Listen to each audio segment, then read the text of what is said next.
Hola, yo soy Ariadna y ahora voy a empezar a explicar mi parte sobre la arquitectura de Canarias. Podemos decir que en Canarias existe una arquitectura tradicional con sello propio pero con aportaciones exteriores, andaluzas, portuguesas, gallegas, etc. Esta arquitectura la podemos estudiar desde tres vertientes fundamentales: la militar, la religiosa y por último la civil, que subdividimos en urbana y rural. Sin duda la arquitectura rural es la menos influenciada desde el exterior, ya que estuvo más aislada. La urbana, por el contrario, se nos muestra más ligada a las aportaciones del exterior. Y estos son factores que influyen en la arquitectura tradicional de Canarias. 1. Se parte de cero. Los guanches apenas poseían tradición arquitectónica. Únicamente en Gran Canaria se han encontrado algunas viviendas de piedra, realizadas con muros muy gruesos a base de sillares labrados y cuevas artificiales. Estos métodos se desecharon porque eran muy rudimentarios, sobre todo si se comparaban con la tradición constructiva imperante en el momento de la conquista. Además, como se explica en el urbanismo de la época, la necesidad de construir y estructurar el nuevo territorio era urgente, por lo que primó el sentido práctico antes que el estético. 2. Diferentes orígenes socioculturales. Pasado el siglo XV, gentes de diversas procedencias, además de la población nativa, comienzan a trazar sus calles y a construir sus casas. Son andaluces, castellanos, gallegos y otras zonas del norte peninsular, pero también extranjeros, portugueses, genoveses, ingleses, etc., que van poniendo un sello personal y cultural en sus edificaciones, generando poco a poco una nueva mezcla sincrética. 3. Precariedad económica. En estos primeros siglos, la nueva sociedad creada no era particularmente rica. La posición social y económica de muchas comunidades de Canarias no les permitía afrontar la construcción de viviendas espaciosas o templos lujosos, que solamente estuvieron al alcance de las clases adineradas o de las órdenes más ricas. Esto hace que se observe, por ejemplo, un fuerte contraste entre la sencillez de la casa rural campesina y la ostentación y riqueza de muchas casas urbanas. 4. Materiales disponibles. Por un lado están los materiales presentes en el nuevo territorio, donde la piedra o la cal son bastante más escasas que en otras zonas peninsulares, pero donde sí abunda, en cambio, la madera, sobre todo la de pino canario, tea. Por otro lado, y en conexión con el factor económico, está la posibilidad de usar estos materiales ya que, por ejemplo, el trabajo de labrar la piedra basáltica canaria era muy costoso. 5. Entorno físico. La geografía del territorio insular ha marcado en diferentes aspectos a la arquitectura que se asienta sobre ella. En primera instancia, su aislamiento geográfico la sitúa en la periferia del occidente, pero al mismo tiempo en un cruce de vías de comunicación intercontinental. También está el factor climático, muy tenido en cuenta para la orientación de las edificaciones y viviendas, con el fin de aprovechar o mitigar los diferentes vientos en función del microclima de cada zona.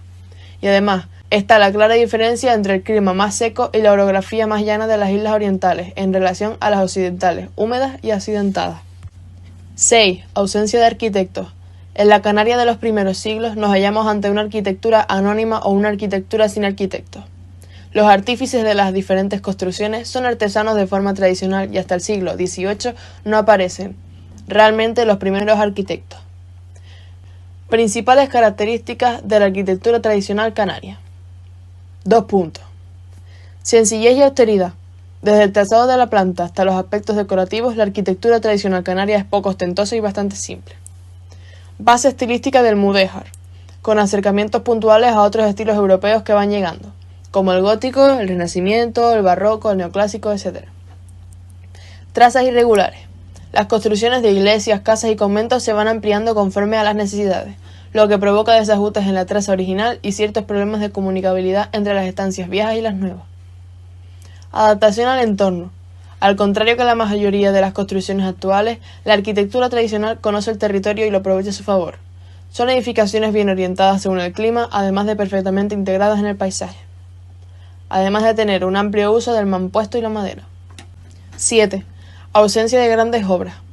Apenas existen ejemplos de elevada calidad estética que generen en otros artífices nuevos modelos a seguir o superar. Estas características se mantienen prácticamente inalterables durante los siglos XV hasta el XVIII.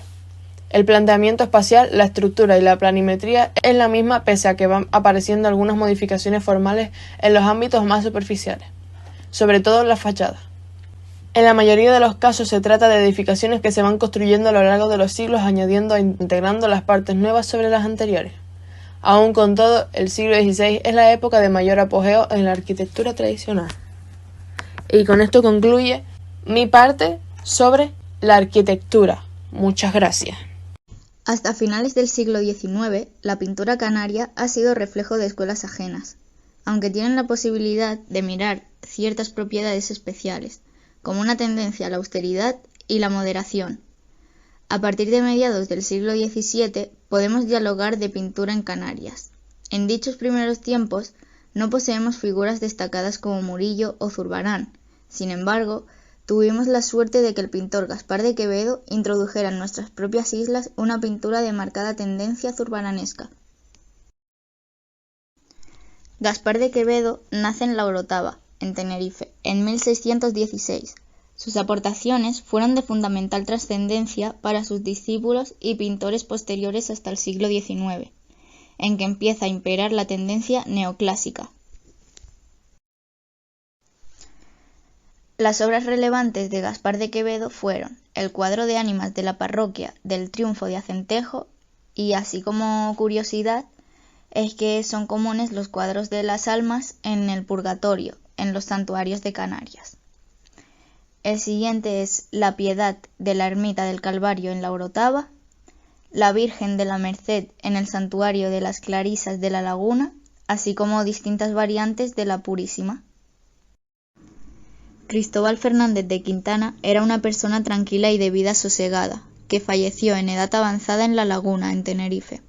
Como pintor de la época también tiene sus obras relevantes, como por ejemplo el cuadro de Bautisterio de Arucas, el cuadro de ánimas de la Catedral de La Laguna y el cuadro de ánimas de la Concepción de La Laguna.